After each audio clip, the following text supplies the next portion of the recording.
Acclaimed playwright David Rabe is heading back to the 60s in his new play, An Early History of Fire.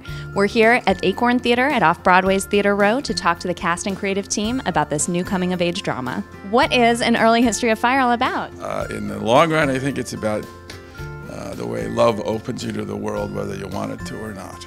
It's actually set in 1962 in a small town in Iowa, and it's the story about a young man who is going to leave home in the few days after the play starts. He's got his childhood friends, and he's got kind of a really intense German immigrant father, and he has sort of a creative soul, but he doesn't have the sort of vocabulary or the means to get at it.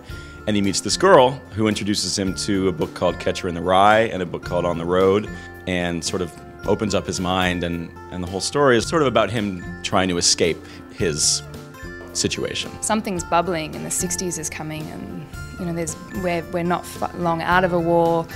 There's the idea that there is a war coming.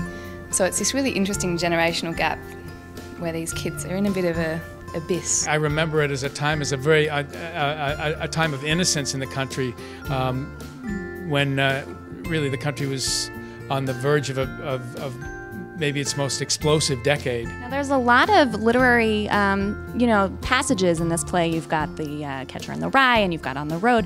And did you have any personal kind of feelings for these pieces when you were growing up?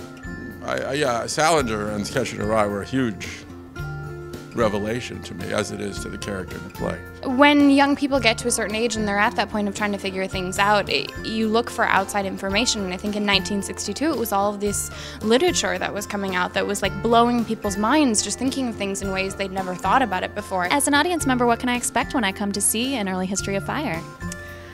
I would expect you to see amazing performances.